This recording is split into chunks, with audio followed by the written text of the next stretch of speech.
Greetings from Jain fertility and mother care hospital Jaipur. मैं हूं doctor Gunjan Jain. अभी 1 मई से सबको वैक्सीन जो कि 18 साल से ऊपर हैं वो एलिजिबल हो जाएंगे वैक्सीन लगाने के लिए।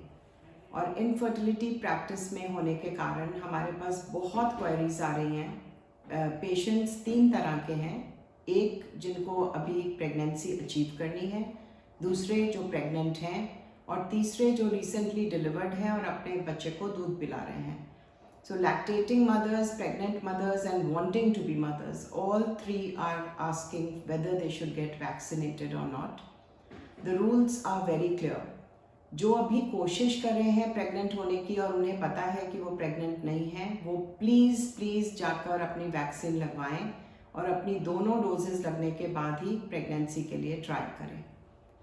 दूसरा ग्रुप है जो ऑलरेडी प्रेग्नेंट हैं। अब अगर प्रेगनेंसी में किसी को कोविड हुआ है, जो कि हमने लास्ट ईयर बहुत सारे पेशेंट्स में देखा है, तो वो एक बहुत बड़े रिस्क पर हो जाते हैं। बिकॉज प्रेगनेंसी में जो कॉम्प्लिकेशंस कोविड की हैं वो आम जनता से बहुत ज़्यादा हैं। सो ये एक बहुत बड़ा रिस्क फैक्टर है कोविड होना ड्यूरिंग प्रेगनेंसी। और अगर वो लैक्टेटिंग मदर्स हैं तो इतना बड़ा रिस्क नहीं है, लेकिन अभी कोई क्लियर गाइडलाइंस इंडियन अपनी हेल्थ मिनिस्ट्री की तरफ से नहीं है कि इनको वैक्सीन लेना है। तो अभी ये लोग लैक्टेटिंग मदर्स और प्रेग्नेंट मदर्स वैक्सीन नहीं लगवा सकते। लेकिन इनफ डाटा है from America and from UK कि जो लोग हेल्थ केयर वर्कर्स हैं, जो लोग फ्रंट लाइन वर्कर्स हैं, जिनको कोई ऐसी गंभीर बीमारियां ऑलरेडी हैं जो उनके इम्यून सिस्टम को कम करती हैं, और अगर वो प्रेग्नेंट हैं या लैक्टेटिंग हैं तो उनको मौका मिलते ही अपना वैक्सीन लगवाना चाहिए।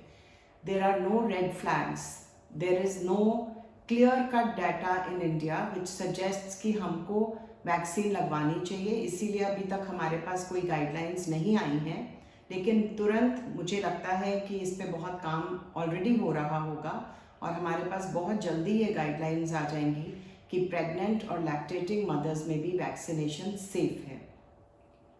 अब हम क्या करें? हम वैक्सीन तो लगवा नहीं सकते जो प्रेग्नेंट हैं और जो लैक्टेटिंग हैं। सो उनके लिए मैंने कुछ पॉइंट्स बनाए हैं जो कि उस चीज़ का ध्यान रखें। पहला, उनके घर में जितने भी लोग हैं वो सब वैक्सीनेट हो जाएं ताकि एक चेन ब्रेक हो सके। मास्क और सोशल डिस्टेंसिंग, इन 2 चीज़ों को कभी नहीं भूलना। जब तक कोविड है, मास्क और सोशल डिस्टेंसिंग हमारे सबसे बड़े हथियार हैं। सबसे इम्पॉर्टेंट पॉइंट ये है कि अपने छोटी से छोटी इलनेस को इग्नोर नहीं करना है।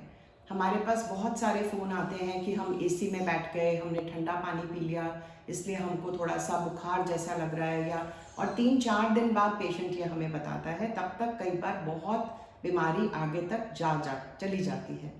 सो अपने को जैसे ही कोई फीवर हो, कॉफ हो, कोई डायरिया हो, टायर्डनेस हो, माइल्जिया, किसी भी तरह की बहुत सीवियर थकान हो, अपने डॉक्टर को इमिडिएटली बताना है और अपना ट्रीटमेंट स्टार्ट करना है।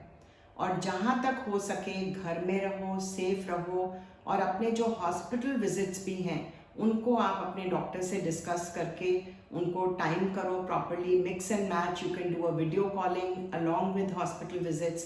इसके ऊपर हमने ऑलरेडी एक वीडियो बनाकर पोस्ट किया है, वो आप देख सकते हैं।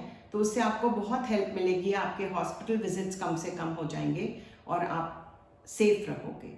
So I wish all the mothers who are trying to be pregnant, who are lactating, they must take care of themselves and wish them all good luck.